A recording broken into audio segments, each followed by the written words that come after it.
just go a little bit further on with what I talked about last Tuesday. And that's the real, I suppose, dilemma around delivering exceptional customer care and customer service, and asking each of you to consider, when somebody says that they've not had good service, who's to blame? Should the customer expect to have to ask to receive good customer service? And when they do give feedback, how should that response be? That's what I want to talk about in today's Monday's Moment video. See you in a second.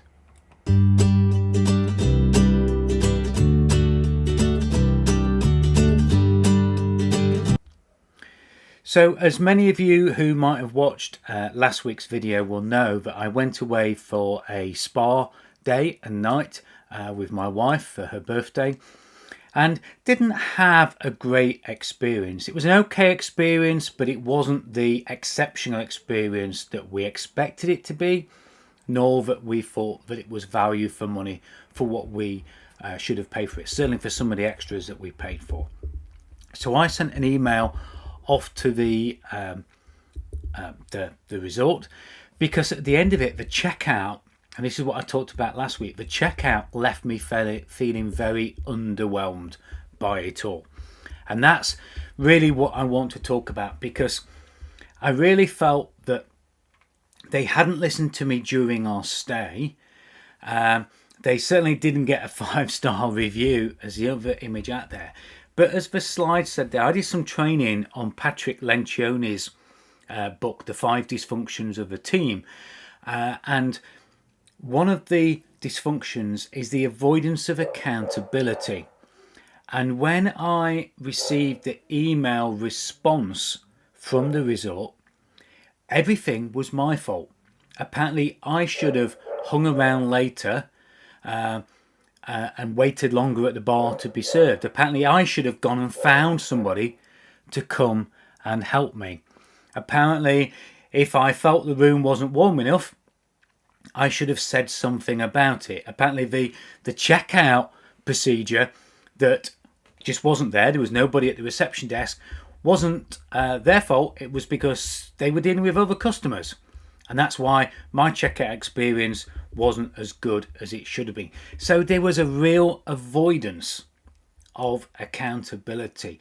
And when I work with businesses and the coaches that I coach as well in the group sessions, we cover these dysfunctions of a team and dysfunctions of a business, but in particular around what the levels of customer service should be, because it's much easier to retain a customer, and it's much easier to get new business through word of mouth and recommendations than it is through cold marketing. So we should do everything that we can to improve our customer service. And should we expect our customers to put their hands up and have to ask for that kind of service? Perhaps some of us and some of the clients that we work with are crossing our fingers and hoping that customers think that we're okay. But ultimately, what I want to encourage each of you to do is ask. Don't wait for your customers to ask. Ask them. Get their feedback. Check in with them. Restaurants and hospitality usually are pretty good at this, because they say, was everything okay for you? And if you are a customer, don't just nod your head and go, yep, everything was fine, and then curse behind their back. Tell them, give them feedback, but give it them because you were asked for it. And if you are somebody who offers a service or offers a product, take some time in the week ahead to ask your customers, your clients, look at your supply chain, look at the levels of customer service, look at the expectation, because if you're going to grow your business, it is going to be much easier to grow that business based upon exceptional customer service. Now, when I mentioned my experience of this particular resort to a couple of clients, they said, when you booked it and you told us where you were going, I was going to say something, because we went a few years ago, or we knew somebody who went a few years ago, and they had a very similar experience to you. So, there clearly is an issue. If other people are talking about you behind your back, if other people are having to question the level of customer service, then have a look at your own businesses, have a look at your supply chain, have a look at the people that you have around you, look at the experience you have as a customer, and really ask yourself those two questions and answer those two questions. Who do you blame if a customer complains? And do you feel it should be fair for a customer to have to ask for exceptional service, or should you give it? Okay, and it's a fine balance, and I understand that, but I just want each of you to look at your own businesses and your own organisations around you. Perhaps if you're a coach, some of the people that you help, get them to do the same and have a look at that.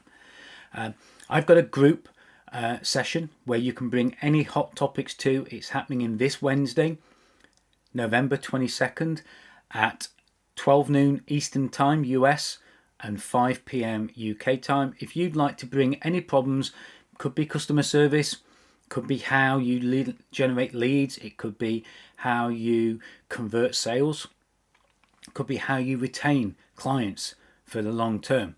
If you've got any hot topics or anything that you just want to get my teeth into gear, bounce around, that's the word I was looking for.